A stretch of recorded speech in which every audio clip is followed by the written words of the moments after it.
third string is in the preseason.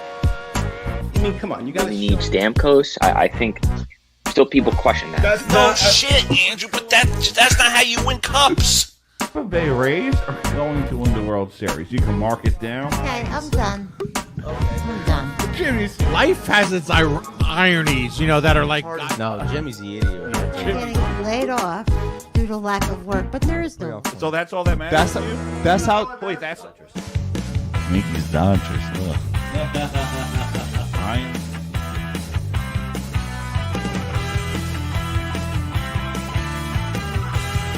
Thanks, Hector. Jersey burger and a cowboy bacon burger.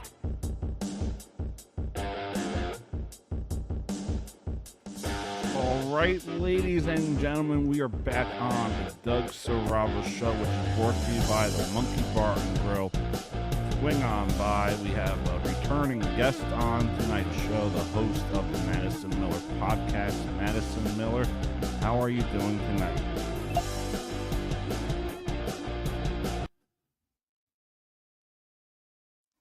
How are you, Madison? I'm good, Doug. How are you? Pretty good. Thank you for coming on. Absolutely. Anytime, I'm always down for a podcast with you. Appreciate it. So let's get started with the New York Yankees because this is a local show. So far, they have the biggest news of the off season as we are still awaiting Shohei Ohtani. We have no idea where Shohei is ending up.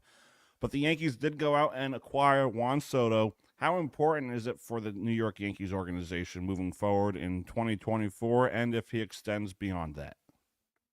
It is super important that they got this done. They clearly needed not only to be the Yankees again by spending either money or prospect capital in a trade, which they did with Soto, but they really desperately needed that left-handed power bat that is tailor-made for Yankee Stadium. And oh yeah, he's a superstar, one of the best 10, arguably best 5 players in all of baseball right now in Juan Soto. You guys don't understand how much this is going to be a big deal with the Yankees. I love it.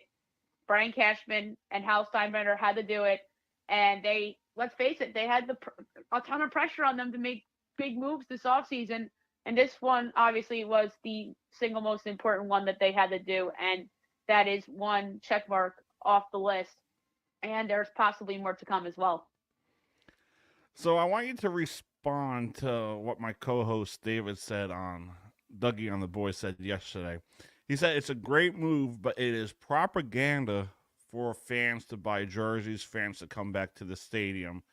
But pitching is still the biggest need for the Yankees. So what would you say to David in regards to that? I think it is important that the pitching is addressed. They traded a lot of it to get Juan Soto, and I personally am in favor of the team signing Yoshinobu Yamamoto in free agency. So I think it is important that they land a pitcher as well to go with Garrett Cole in that rotation. In terms of the propaganda thing and the fans in the seats, I personally believe that the fans show up when the team is winning, not necessarily with star power, because I saw in early 2010s when the team was a little down. It might have been mid 2010s, like post Jeter, and maybe at the tail end of Jeter's career, like the stadium was not packed other than like Jeter's final game, and then that next season they overachieved a little bit, and the crowd started to show up for big games and whatnot. So to me, it all dependent on winning more so than star power with the fans in the seats thing. Yeah, I think that was late 14, 15, 16, and then they went on that run in 2017. Yes. That's what I was referring to, that middle 2010s run, of course. So where would the Yankees, obviously they got to work on pitching.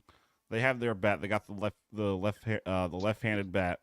So where would this Yankees team finish in the American League East? Last year, the way the season started, everyone thought it was going to be Tampa Bay.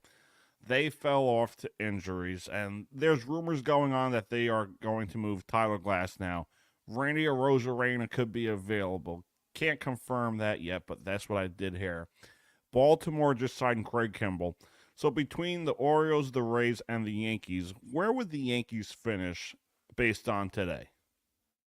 Oh, right now, I would say the Yankees would be on the top of the division with the Blue Jays. Let's not forget the Toronto Blue Jays. I think it's disrespectful to leave them out because they're a team that's talented in their own rights, and they're in the running to get Shohei Ohtani, although I do not think that's where Shohei will end up per se, but we can't forget about the Blue Jays either. The Orioles, Craig Kimbrell's a drop off from Felix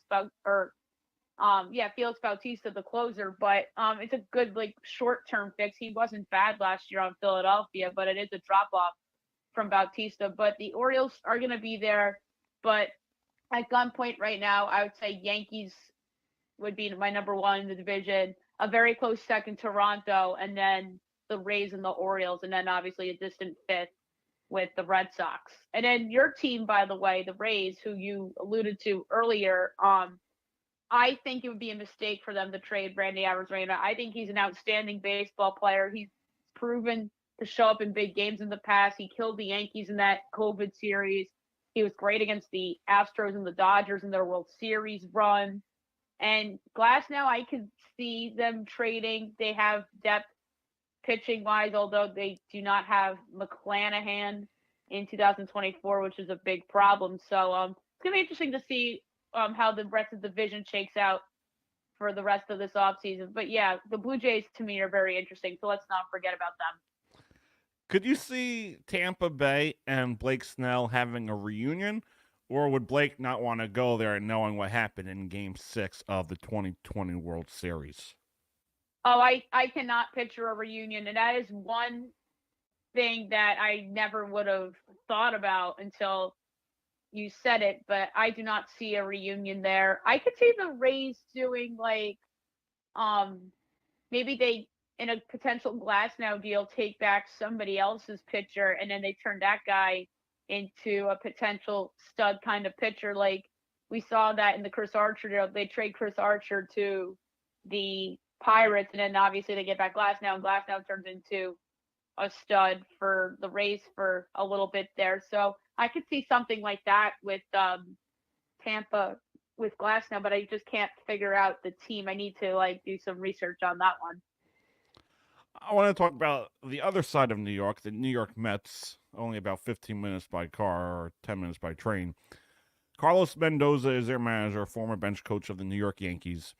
There's been rumors that Pete Alonso could be traded. He could be on the move. We're not sure where. It could be Chicago, but he's staying put for now. Pete Alonso will be their starting first baseman for 2024.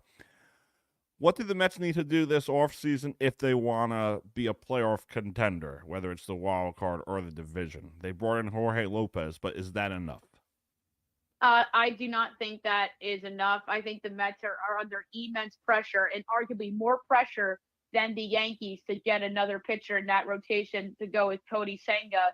I think that they and the Yankees are the favorites, or among the favorites to sign Yamamoto. I think the Mets can go in the trade route with Dylan Cease of the White Sox, or Glasnow, who you mentioned, Corbin Burns of Milwaukee, Shane Bieber of Cleveland. So the Mets have some options with starting pitching. Lucas Giolito, I think, is a good kind of high-risk guy that bounced around a little bit last year. Went from the White Sox to the Angels and the Guardians, but he has some upside. He was a Cy Young contender a couple of years ago. So, I mean, I could see them going that route too, and that would be a very decent signing if they get Lucas Giolito. So the Mets absolutely need a pitcher to go with Senga. And regarding Alonso, I actually do think they'll keep him long term. It might end up being a Judge situation in a year from now, but I ultimately think that he will remain a Met long term. But in terms of offense, I do think the Mets should entertain going out and finding some upgrades. I think JD Martinez or Justin Turner would be a good fit. I cannot see them signing Matt Chapman. I just think that's like a weird fit for them. But for offense, I could see them going after JD Martinez or Justin Turner for that DH spot, who I like both those players and the potential fit on the Mets a lot. So let's get to the defending world champions, the Texas Rangers. Um, is this a team that can be a threat to the Houston Astros to win that division? They did go on that run, then they went down, then the Astros ended up winning that division. So, what does this Texas Rangers team have to do to win the division and find a way to repeat as World Series championships? So the Texas Rangers, I think that they just have to find a pitcher. Maybe they bring back Jordan Montgomery, or maybe they go the trade route. They're a team that I think could get Glass now. And I honestly would pick them over the Astros in that division right now. I just think they're flat out a better team than the Houston Astros right now. And they have good pitching in DeGrom. I don't know if he'll be back next year per se, maybe at the end of next season. But I do think that they need a starter, but most importantly, they need to upgrade that bullpen. And I think Josh Hader would be an outstanding fit for the Texas Rangers. And honestly, I can't believe I'm saying this, but I think they should entertain re-signing Aroldis Chapman as well. Man of the hour, Shohei Ohtani. Is a lot of people are saying he may be back with the Angels. My co-host Dave says he's going back to the Angels. Is it Toronto, or do you think it's back to LA?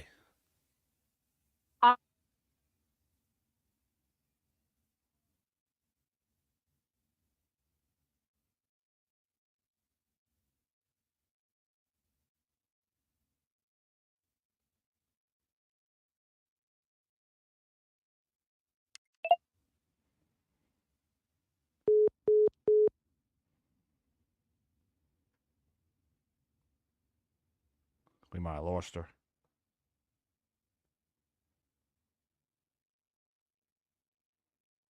We hit the dead spot in the house.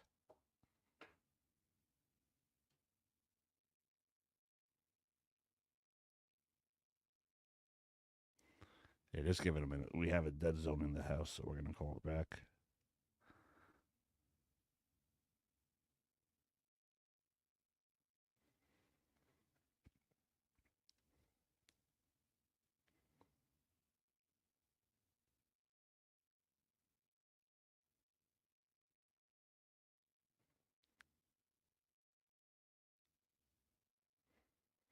Yeah, my house has the dead spot.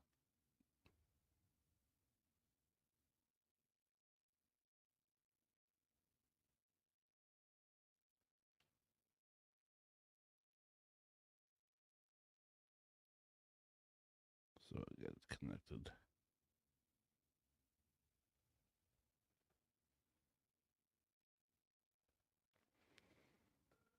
Let's see if it goes through now. I don't know what that was. Yeah, I think it's the dead zone in my house. But back to Ohtani. Yes, back to Ohtani. So the Cubs, I think, are a team that's very interesting for Shohei Ohtani. I think that's just a tailor-made team for him. They need star power. They just hired Craig Counsell, and they could use him as a DH in 2024. And then once he pitches again in 2025, he could lead the rotation with Justin Steele and some of the youth they have in that rotation.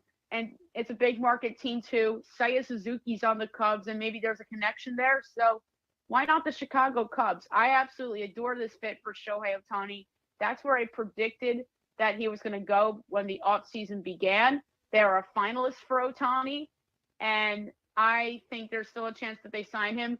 But if it's not the Cubs, then it's either going to be the Dodgers or back to the Angels. But I do not think it will be the Toronto Blue Jays, although there is a lot of smoke around the Blue Jays stuff right now. All right, so on to football. We know Tommy DeVito is starting on Sunday. I mean, on Monday night against the Green Bay Packers. But moving past this year, is Daniel Jones still your quarterback?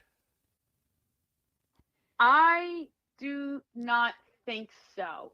And that is because of the injury issues he's had. And listen, no disrespect to Daniel Jones. He had a good year last year and helped the Giants go to the postseason and was a big reason why they advanced in the postseason against the Minnesota Vikings. but he had that bad injury this past year. He's been injured in the past, and he just isn't at the same level as guys like Patrick Mahomes and Joe Burrow. So, and plus Joe Shane did not draft Daniel Jones, and quite frankly, I think they were pressured into extending Daniel Jones because of his great year last year, and there were no great quarterbacks in the draft. So I actually think that they will draft a quarterback with their first round pick, unless if they're all off the board and they settle at a different position and ride with Jones for a little bit. But at gunpoint, no. But I could change my mind in maybe even a month from now. So that's like I'm still like unsure, but I do think if you ask me right now, I'm going to say that they will draft a quarterback in April. All right, let's have some fun. Week 14 picks. We know the Patriots won last night against the Steelers. So we're going to start with the AFC side. You got the Jaguars playing the Browns. Who wins that game? Who wins that game? I'm going to say the Browns. Although I like to do projections, as you know, on my podcast, and my projections spit out Jaguars favored. But if Trevor Lawrence doesn't play, it spits out Browns as favorite. But I do think this is a must spot for the Browns. Their defense plays better at home than it does on the road. So I'm going to say Browns, but I don't feel good about it. All right, the Texans and the Jets. Houston, CJ Stroud has just been incredible. But if there was a random Jets upset, this could be the week. I mean, the line's only 3.5, and that is absolutely telling. But I'm going to say Houston, and I'm going to say that's a close game, and the Texans find a way to beat the Jets late. The Colts or the Bengals? Tough one. This is probably my toughest call of the week. I'm going to say the Cincinnati Bengals. I don't feel strong about it. I mean, I just cannot picture the Colts being 8-5. Like, I'm sorry. I think that's a high-scoring game. I bet the over in that game, and I bet the over in the Brown game as well. But I'm going to say Bengals, but I'm going to say that's a, 30-27 final. The Bills or the Kansas City Chiefs? Unpopular opinion. Everyone loves the Bills this week. I like the Chiefs. I think that the karma is going to be with the Chiefs this week, and I mean the good karma, not the bad karma. And everyone is down on the Chiefs. They're home, and all the Bills are going to be hearing is 13 seconds, 13 seconds, 13 seconds. But I think Arrowhead's going to be rocking. Taylor's going to be in the building, and I'm going to say the Chiefs get it done in what should be an entertaining game. Broncos or Chargers in LA?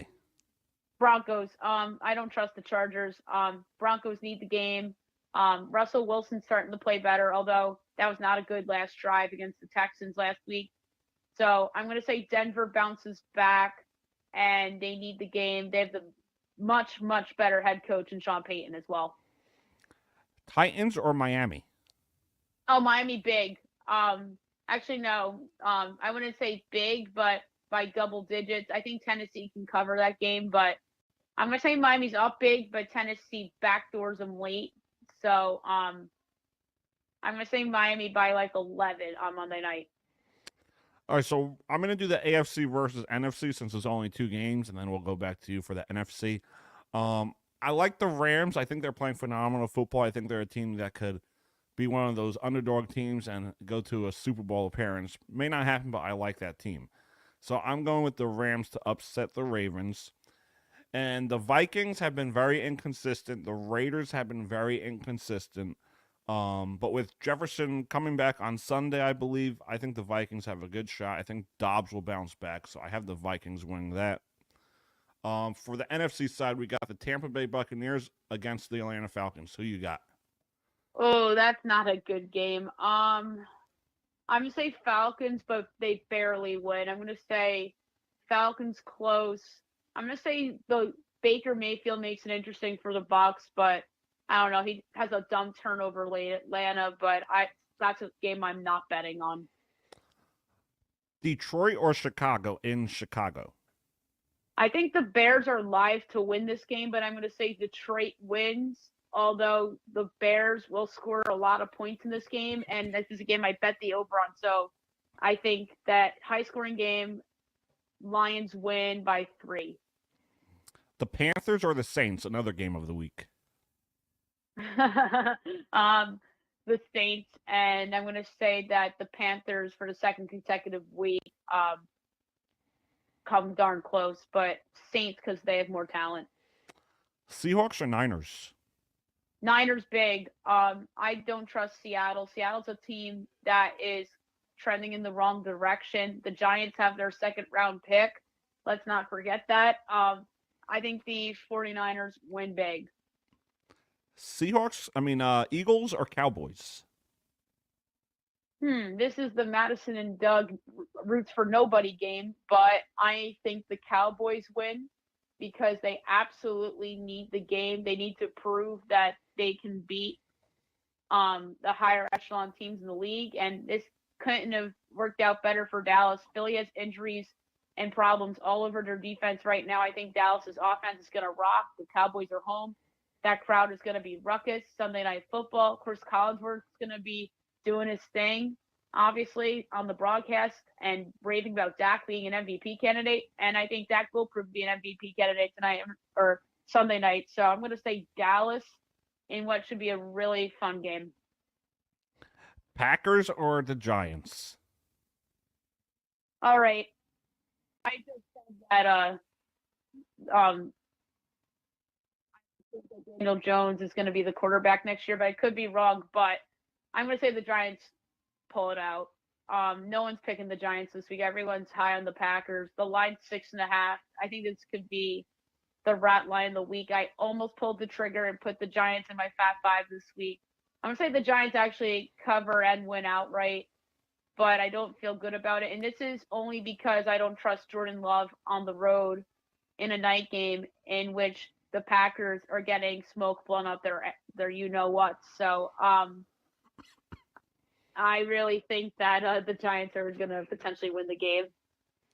All right, now this is my favorite part: a Super Bowl matchup. But you're not gonna pick a team. We're doing week by week bracket.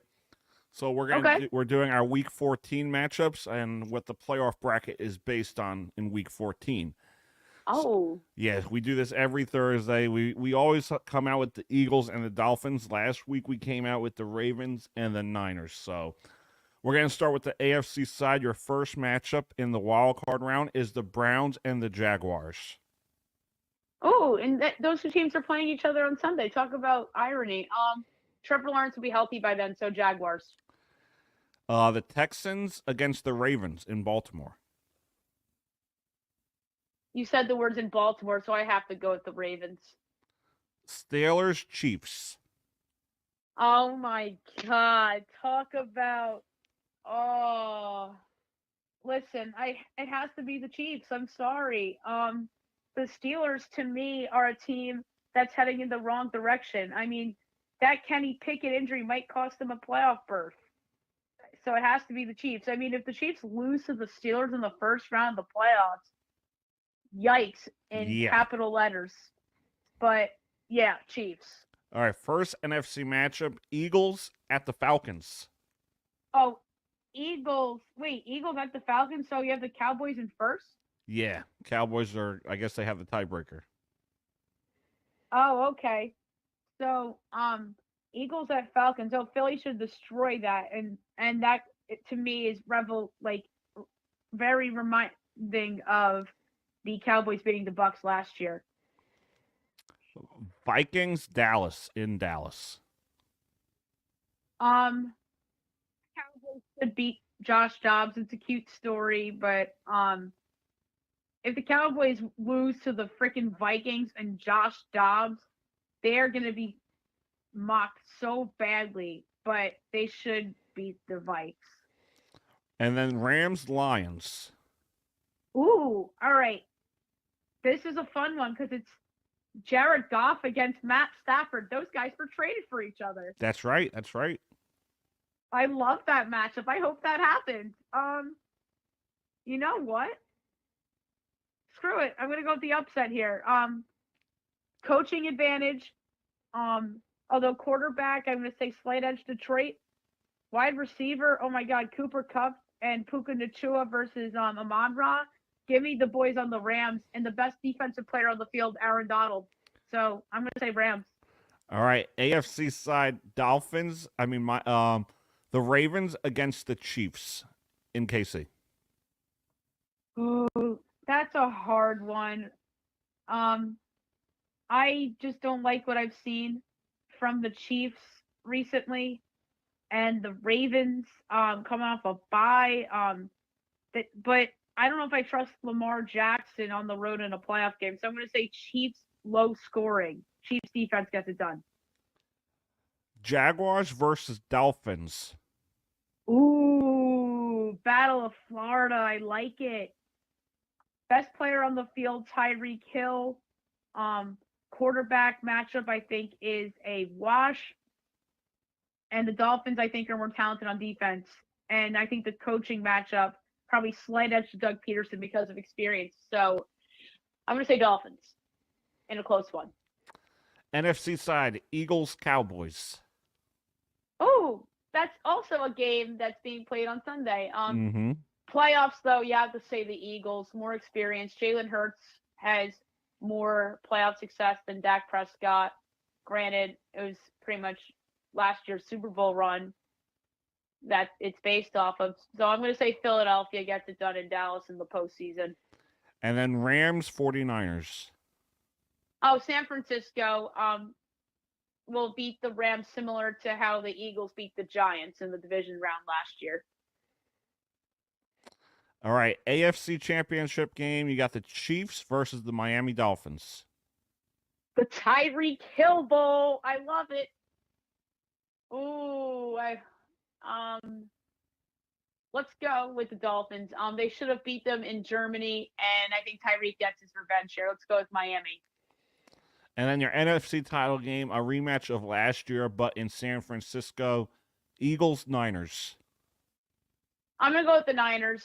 Best player on the field will be Christian McCaffrey. I think San Fran's defense is better. Their offensive line is outstanding. They killed the Eagles earlier. As in last week. So I'm going to say 49ers, but a closer game than the NFC Championship game was and the game on Sunday was as well. And then your Super Bowl matchup, the San Francisco 49ers versus the Miami Dolphins. Who do we have winning that one? Oh, the 49ers. They're the best team in the league. Kyle Shanahan's the best coach in the league, arguably. And the funny thing is that it's Kyle Shanahan against Mike McDaniel, and McDaniel worked for McVay, or not McVay. I have McVay in my hand because I think about the Rams. Worked for Shanahan. So there's that connection.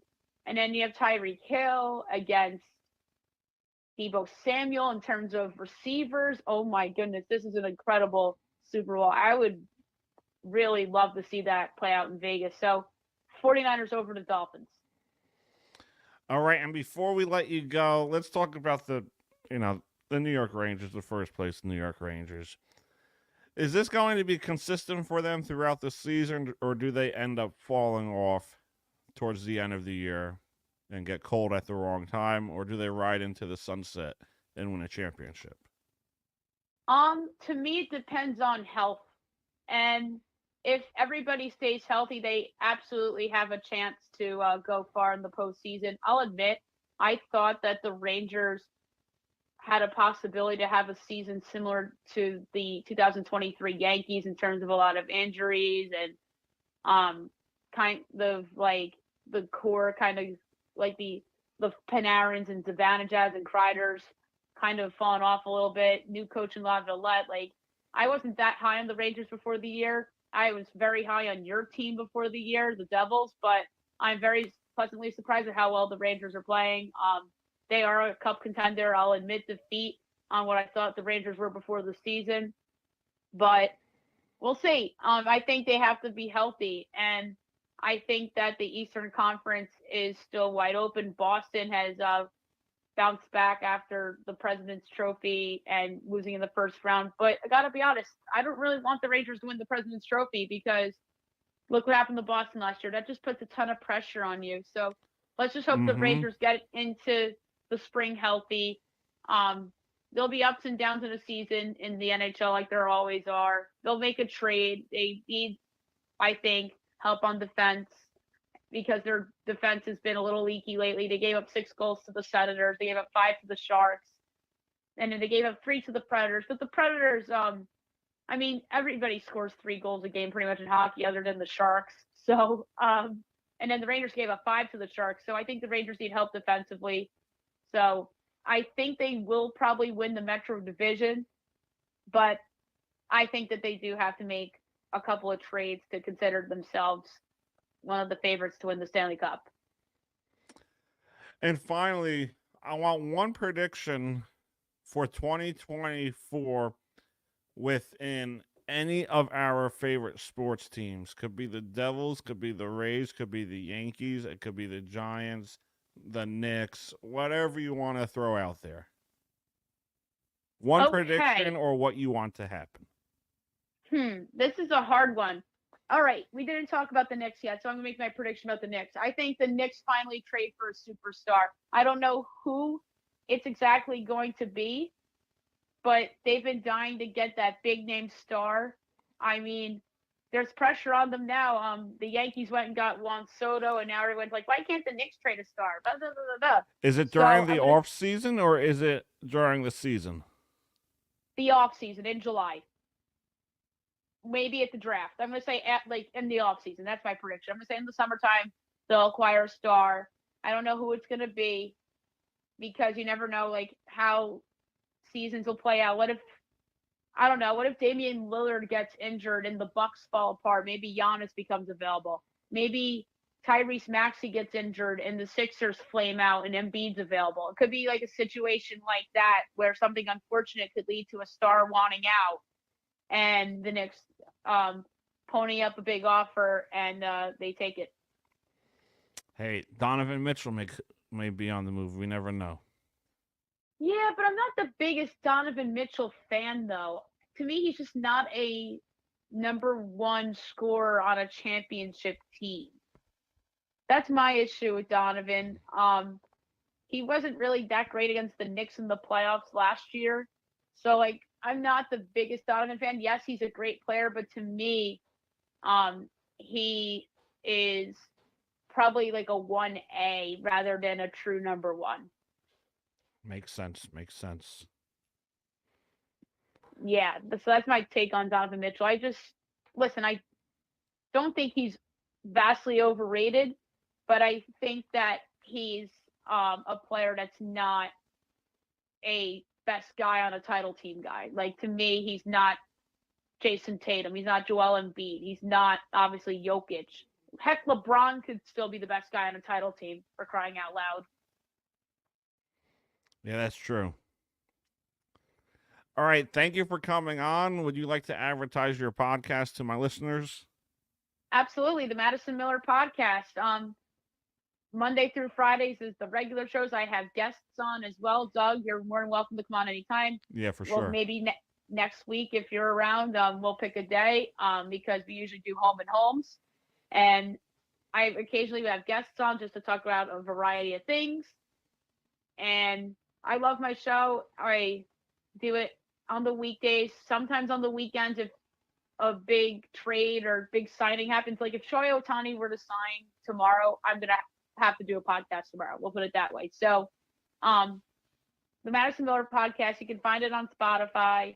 You can find it on Google Podcasts. We're trying to get it to Apple.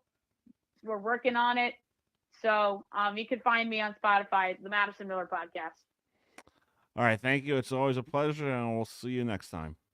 See you next time. Thank you. No problem. Thank you. Again, this has been the Doug Siravo Show, which is brought to you by the Monkey Bar and Grill. Swing on by. As always, each episode is brought to you by our good friends, Nicole and Dave. Go Sports. We'll see you guys next time.